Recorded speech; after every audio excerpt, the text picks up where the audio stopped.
Hello,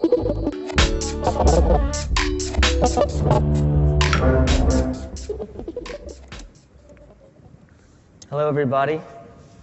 I'm Jason. I'm Tamara. Tamara and I work together almost daily in close quarters. It's productive to work this close, but sometimes it causes problems, like when I'm trying to write a difficult email and Tamara really wants to tell me a joke. So we came up with a solution for this. We each have a quarter that's painted red on one side and green on the other, and we keep them on our desks. And when red is facing up, then we're not allowed to be spoken to. And when green is up, then we're all ears. Here's an illustration Tamara made for the New York Times op-ed page. The article tries to reconcile the conflicting stories we hear about Thomas Jefferson. On the one hand, an activist for freedom, and on the other, his lifetime support of slavery. Jason's not a sports photographer, but he was assigned to shoot the 2012 Summer Olympics in London for Harper's Magazine. It was Jason's favorite kind of assignment, open-ended with minimal instruction. His editor was Stacy Clarkson, and they were inspired by the film Tokyo Olympiad, which was shot at the 1964 Summer Games. Jason covered 8 events and shot from the perspective of the audience.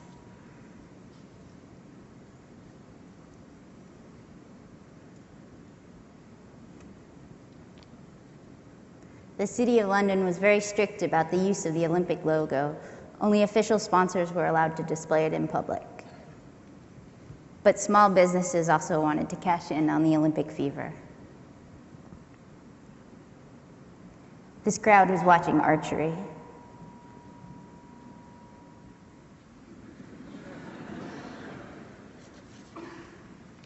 This op-ed asks the question, what would Abraham Lincoln think about Barack Obama in the White House? And the answer is not what you might expect. Here's a piece about student loan scandals where school officials were getting kickbacks from their preferred lenders. This one criticized Harvard University for favoring students in professional studies over the other students. And an article about how to speed up the process of getting a PhD. This was a review for a book on the history and philosophy of jokes.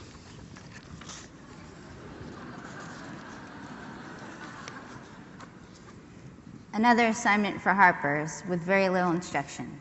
Go to Dubai for 10 days and try to make sense of the place. Instead of trying to analyze it, Jason just documented and let the facts speak for themselves. He wrote captions to go along with the photos, so I'm just going to read what he wrote. A guest worker from Kerala scans the horizon on the way to the world. Downhill skiing on refrigerated snow is offered inside the Mall of Emirates. A 15-foot ice dragon defies the desert heat. Gold bars are sold in the airport at the Dubai duty-free complex.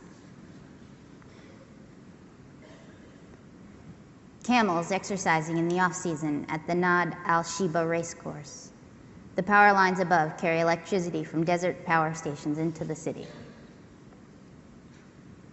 Tourists sunbathe next to an apartment building rooftop where Indian guest workers sleep at night. Dunkin' Donuts. All the magazines and newspapers that come to Dubai pass through an office before hitting the newsstands. The office has a supervisor, 5 men, and boxes of black magic markers. The supervisor decides what gets censored. These are examples that Jason's found on the newsstands. Ironically, covering it up kind of draws more attention to it.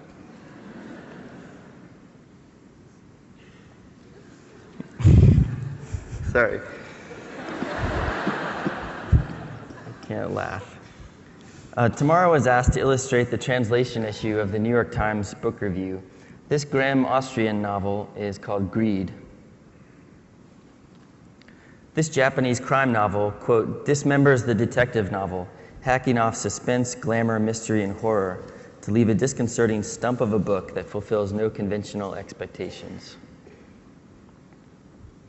This novel tells the story of a 9-year-old Jewish boy in Romania on the eve of World War II, whose family drama overshadows the political conflict around him.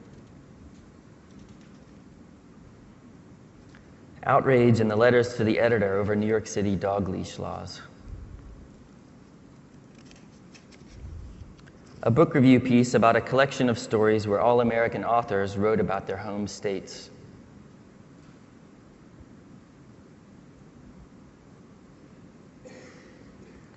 A letters piece about the declining quality of public school teachers.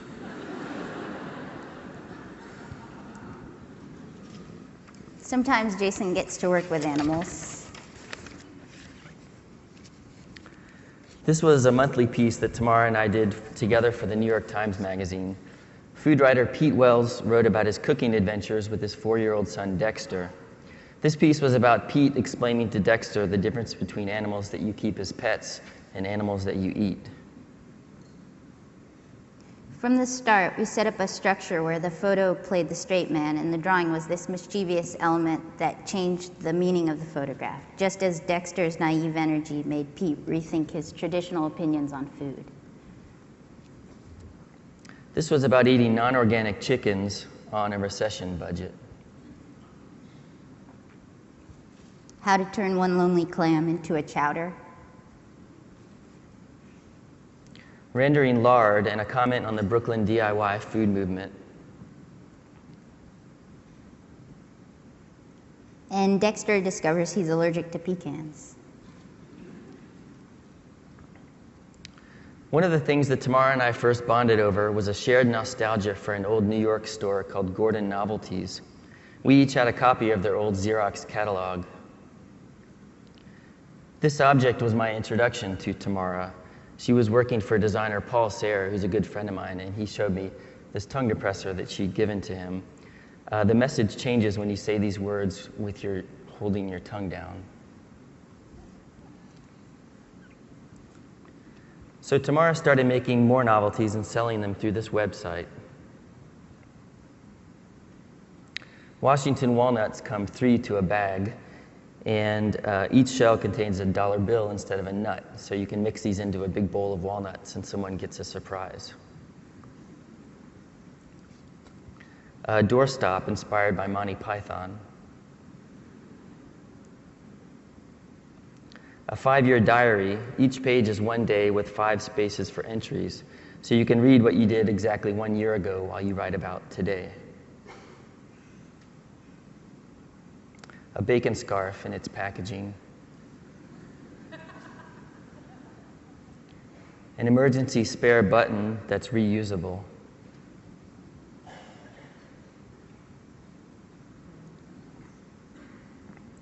A matchbook.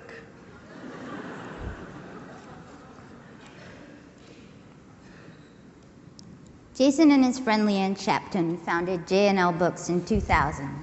So far, they've published 39 books, a mix of photography, writing, and art. The logo was designed by Paul Sayre in exchange for free books for life. It'd be easy to fill a whole talk with J&Ls, but I'll keep it short. It was J&L, not L's, sorry. The books are distributed to stores all over the world, but they also go to book fairs like this one in Germany.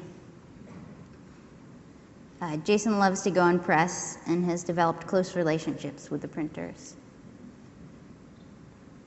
He usually goes twice a year, often in Korea. And he edits and designs all of the books in collaboration with the artists they publish. Over the last 13 years, J&L Books has developed a community of artists, loyal readers, and independent bookshops.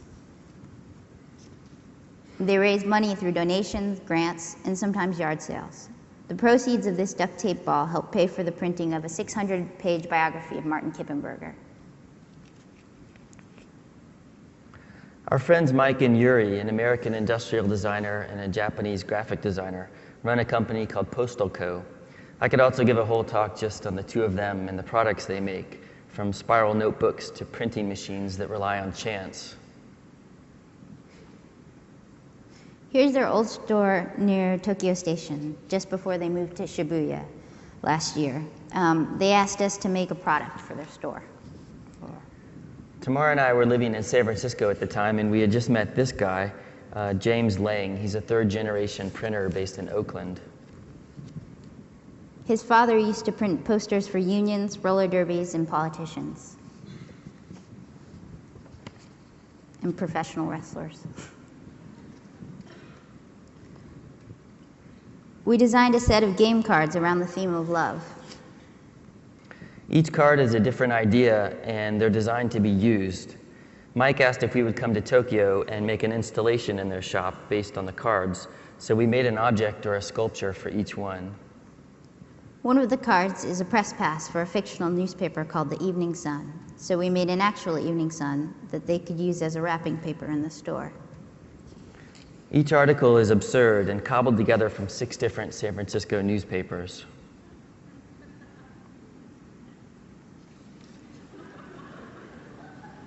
Here they are next to the checkout desk.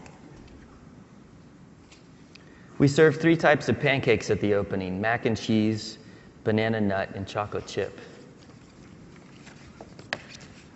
The cards are bilingual. This one gives a list of 10 things to do or see before you die, including a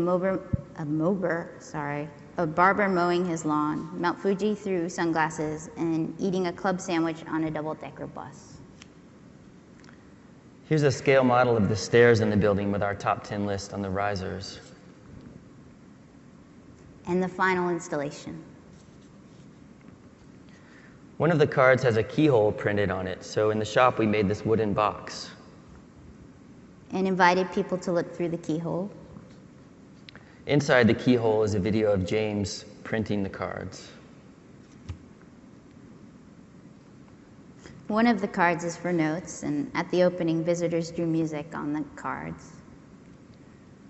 And then musicians interpreted the scores. The Postal Co. employees wore the pocket cards. We made wooden shades in all sizes. And each day for a month, one pair was hidden in the store. Customers received a prize if they found them. Jason and I are both really inspired by Postal Co., and it was an honor to collaborate with them.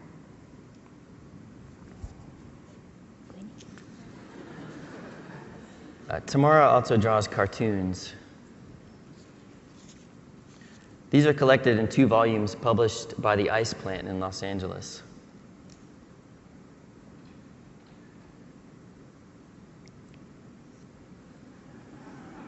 The Ice Plant is run by another couple, Trisha Gabriel and Mike Slack. Trisha's family used to run an ice cube factory in Southern California, and that's where the name comes from.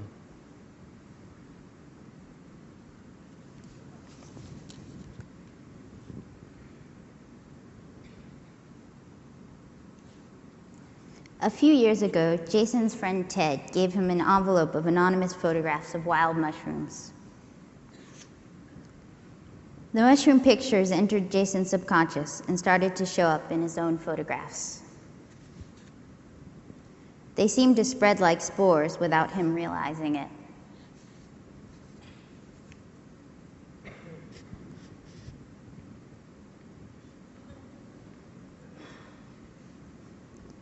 Eventually, he picked up on it, and the project started to evolve. The project actually became about evolution. How the thing you look at now affects what you will see in the future.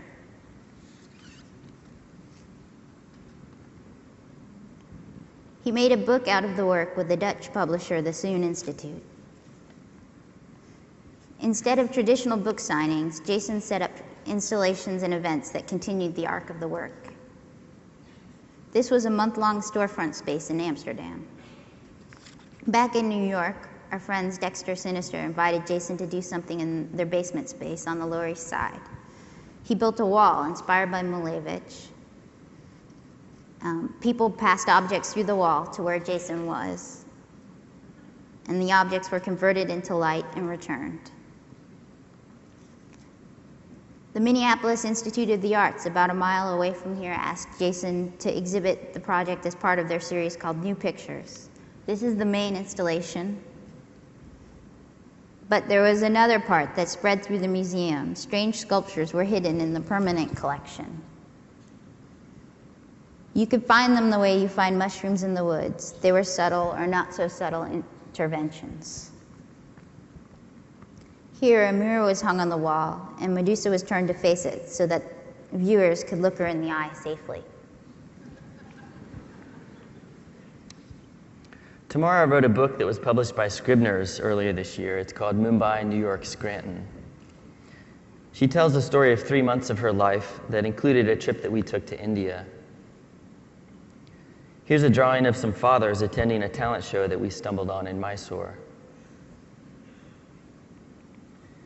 And a scene that could have happened in the time of Fred and Wilma Flintstone.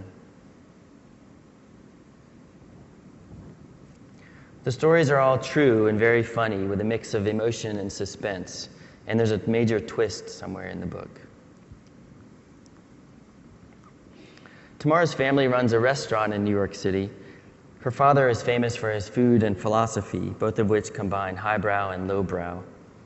This is a spaghetti stencil that we made for her dad to give away to kids in the restaurant.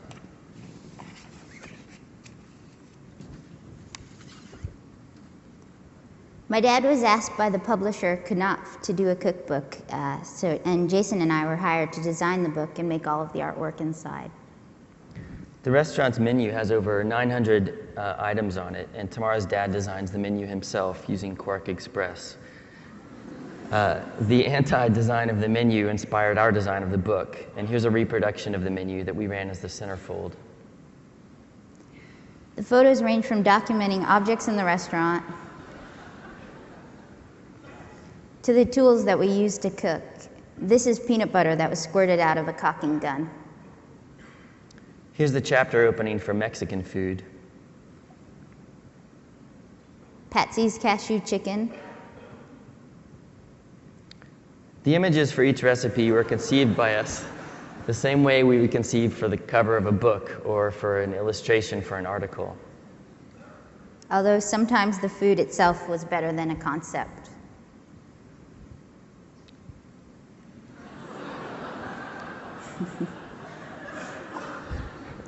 Just go on. We also shot the process for a few recipes. This is a recipe for how to make crepes easy. You dip a flour tortilla in egg and then cook it on the griddle. My dad used to collect old gumball machines and let people play them. This one had been in storage for 30 years on its side. This guy used to ride back and forth on a string in the restaurant. Jason was hired to shoot an ad campaign for Volvo cars. They sent him to 7 countries and asked him to photograph the cars in the natural surroundings. There were interesting people to drive the cars. This is Bethany Hamilton, a young Hawaiian surfer who had survived a shark attack. Here's Lucy Orta, a British artist and designer, a fish market in Hong Kong, the seaside in Lisbon, and a piece of the Berlin Wall, which is the one in the middle. American Chris Gardner, Italian designer Luigi Colani, a Brazilian governor Jamie Lerner, and the Via Appia. The print ads ran in Europe and Asia. We spent most of 2011 and 2012 in San Francisco because Tamara had received a fellowship from an organization there called Code for America. They're a nonprofit think tank that links open source code with city governments in the United States. And Tamara's main project was an online business permitting portal for the city of Santa Cruz. But I'm going to show you quickly a civic engagement side project that she developed as part of what they called Labs Fridays. The project is called Blocky, and it's meant to help people think about how to improve their neighborhood. So I'll do a quick demonstration. You can upload a file from your computer, or you can use Google Street View. So you put in an address like the place where you live or where you work or somewhere in your neighborhood. And then you can frame the shot and capture it. And it shows up here. And then you can scroll through these various things that a city government could provide you. So let's say there's a lot of traffic here, so I think we need a crosswalk. You can pull it in and scale it up, place it, and then you can preview it, and then you can share that image through Twitter or Facebook. And all of the blockies that are created and shared are automatically uploaded to this Tumblr. So you can see these are just some random blockies from around the world.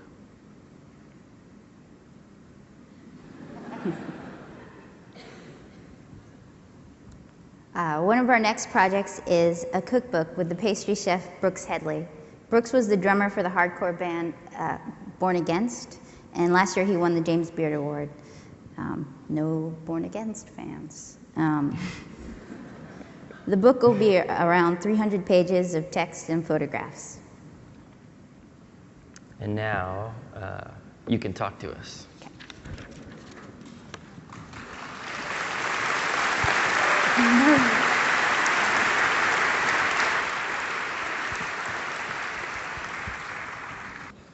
Hello. Hi. Hi again. Hello. Hi. Such great work. Thank you. When you look at it, do you get a sense of, my God, we're so lucky that we get to do so many different things? Yeah. I do feel lucky. We've decided that the things we like to spend money on are traveling and tools, and then we like to use both of those things as much as possible. So. And was that I mean, you are, I was watching you from backstage and thinking, they're the youngest Renaissance people I've ever been inclined to call Renaissance people. It's sort of extraordinary, and I wonder if early on, not that you're so elderly now, but did you begin with the idea of, I can do anything I want and forget the pigeonholes? I feel like our parents had very different philosophies. I grew up in the suburbs of Atlanta, and well, in some ways they crossed. I think my mom always encouraged me to take lessons in things, from karate to photography. Yeah, my mom had enameling classes and things like that. But most people, whether your parents tell you or not, at a certain point, you're 18, you're 21, 22, figure out what you are and go for it. It seems to never have happened successfully in your case. I would say that is an accurate assessment. I don't know how to explain it, but we both are bitten with that.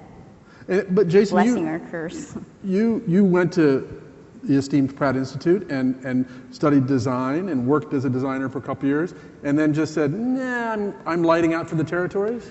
Yeah, I actually got a scholarship to Pratt with photography, but then my dad said he wanted me to study something with job skills, so I switched to design. And you didn't say, Dad, photography is a skill? Well, I still took photography classes, but I had a major in design. And then I worked as a designer for a few years after college, and a welder and a carpenter, and then I just didn't like working in an office, so I bought a motorcycle and hit the road. Pleasing your suburban Atlanta parents a lot, I'm sure. Yes.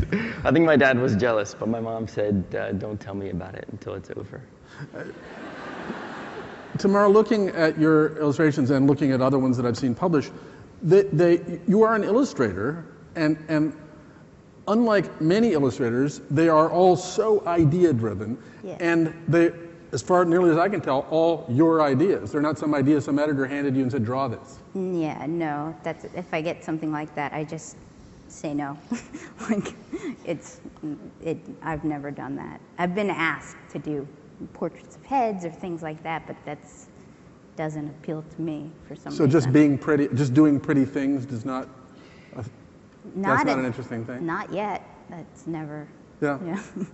How'd you guys meet?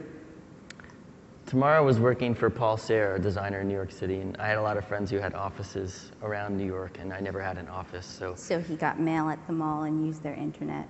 It was like he would just bounce from one to the other. Uh-huh. And so I met Tamara working there. So using the internet, then you were using just the people there, and that's how you. Tamara's father was made famous over the years, made into a character by Calvin Trillin in the New Yorker over the years. No, he was a character before. No doubt. He became Bud captured it, but he has always. But he became a character familiar to the world, or the world beyond your family's restaurant, thanks to those. I can imagine, Jason, if I were you, meeting that guy, if I'd read those pieces, would be a terrifying experience as a potential son-in-law. He was. I mean, I had been to the restaurant before I ever knew Tamara, and I didn't Really? get kicked out somehow. But when I met him, it was a little scary, but I think because we both love her, there's somehow a permanent loves truce you. there. We do like each other, but before we knew each other, we were careful. He thinks you're cute. That's right. But you must, obviously you knew her and you had some sense of him from her, but you were prepared, which is more than most people can say for their girlfriends' fathers, I guess. That's right. It helps. The preparation. I was interested that, again, in terms of they do everything. In your bio, it says that your first collaboration was on a wedding. Mm-hmm. Talk about that. How'd that happen? Did you know each other? We, neither of us really are religious, but we like a lot of the ceremonies that go with weddings and having an official and a big space. So we thought of sports somehow as a good analogy. You have a court and a big room and a referee. Somebody wins, somebody loses. Exactly. So we ended up having a kind of a boxing match inspired by that film City Lights, choreographed with no words. All the words came through kazoos, and a friend of ours was playing the Wurlitzer for each round, and another friend was ordained online and was the referee. So we had to actually file our paperwork in Yonkers because New York City didn't recognize his church. Go Yonkers! Yeah. Yes. Recognizing bogus marriages. His niece was the card girl. And did it work out? I mean, was that a... My dad cried, so it was a good ceremony. Wow. Yeah. How much of your work is together these days? Percentage? I don't know. I wish our life is really not quantifiable, but like even when we're not collaborating, there's this little Jason in my head saying, that's not good, that sucks, you need to think of a better idea. How nice, that's beautiful. Yeah. Actually, some of the best feedback we get from each other is negative. Yeah. Because you need people to tell you, that's bad. Yeah. And But are you ever tempted to make yourselves an enterprise and become professional as well as life partners? We don't have that ability. We're really good at making things. We're not really good at making money or business. Yeah. But would you answer that different? well, we do that together. We don't have, I think we do that actually. Okay. Don't we? Sure. Go on! Yeah. I think So you just don't need to name it. You don't need to create a C corporation. Right, Yeah. exactly. Good. Exactly. Just a marriage. I guess. Yeah, we invoice me this time, invoice tomorrow next Yeah. time. I like the do you really use the red and green We do. signal boards? Well, we have Good quarters. plan. We brought this one just for the stage. Yeah. They're smaller and more discreet in real Yeah, life? they're just like that. Actually, those are the ones actually. Cool. Yeah. Before I let you go, I am always fascinated by, Tamara, by twins. You're a twin. Yeah. Identical? identical. And does that, in any poetic or explicit way, drive or appear in your work? Because it's weird being an identical twin, is all I'm saying. It's not weird to me, anything else, but I mean, I love my sister so much that there's like a little part of me that's happy all the time from that, and I guess that maybe, I don't know. No, it doesn't. I tried. But it's weird being a twin, I get that. And we have twinny stuff. Yeah. When we like get together, it's just Ewoks, like. And as the husband, as the person who broke up this perfect relationship, is that weigh on you heavily, Jason? I get jealous sometimes. Yeah, I watched them play that game where you charades once. Just the two of them in the back of a car, and Tamara went, and Minda went tuberculosis, and Tamara went yes. That's nice.